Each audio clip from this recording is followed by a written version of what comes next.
चीन में कोरोना लोगों की जान ले रहा है। ये खतरा भारत पहुंचे उससे पहले ही केंद्र सरकार ने उसकी वेव को रोकने के इंतजाम पुख्ता करने शुरू कर दिए हैं।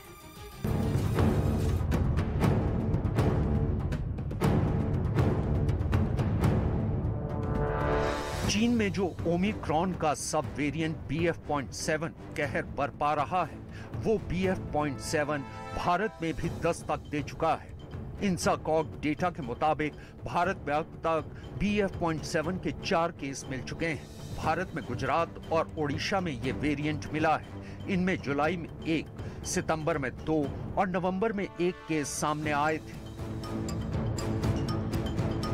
हमें केयरफुल रहना है और उस केयरफुलनेस में सबसे महत्वपूर्ण जो बात आती है, द स्ट्रैटेजी, सिस्टमैटिक स्ट्रैटेजी, वो आती है जो हमारा सर्वेलेंस सिस्टम है, उसके कई पहलू हैं।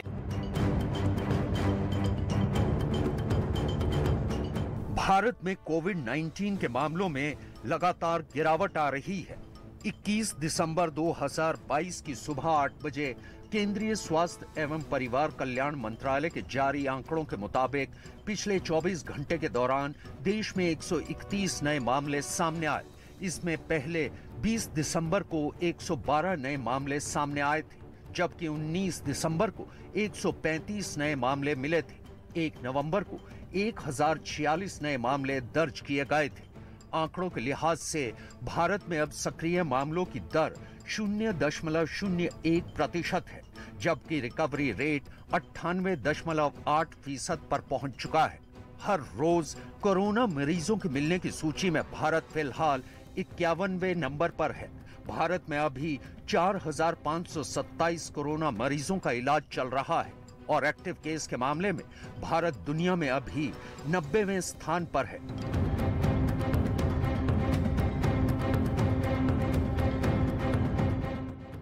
कभी जो है नेचुरल इन्फेक्शन को प्रोपगेट होने नहीं दिया। वहां कभी अभी टोटल नंबर आप केसेस देख लीजिए तो 10 लाख नहीं पहुंचे हैं आज की डेट तक, पिछले 3 साल में। जबकि पहला केस भी चाइना से रिपोर्ट हुआ था, वुहान से, जो है दिसंबर 2019 में। तो इसकी पूरी संभावना है कि जहां जहां भी इन्फेक्शन नहीं हुआ है वहां पे होगा, और चाइना में इन्फेक्शन नहीं हुआ है, इसलिए केसेस वहां बढ़ने की पूरी संभावना है, क्योंकि रिस्ट्रिक्शन वहां अब खत्म हो चुके हैं।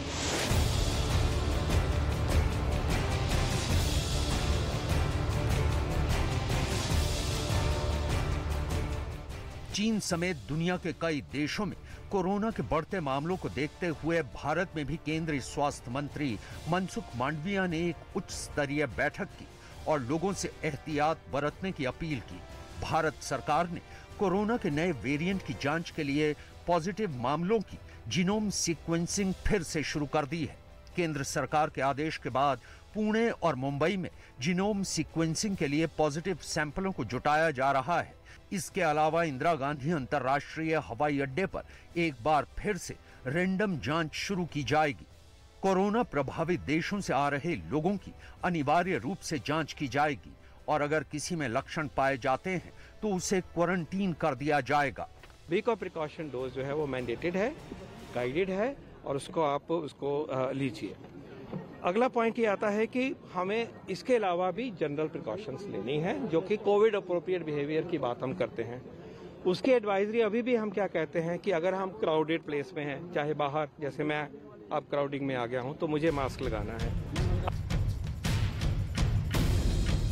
हेल्थ एक्सपर्ट्स का मानना है कि चीन में लॉकडाउन हटाने के बाद से हालात बेकाबू हो गए हैं और जिस तेजी से चीन में कोरोना फैलता जा रहा है वो तस्वीर डराने वाली है। चीन सरकार का कहना है कि वो कोरोना की बढ़ती रफ्तार को रोकने के लिए हर मुमकिन कदम उठा रही है, लेकिन जो चीन कोरोना की पहली 2 लहरों पर काबू पा लेने का दावा कर रहा था, आज वो कोरोना के ओमिक्रॉन BF.7 वेरिएंट के आगे लाचार नजर आ रहा है।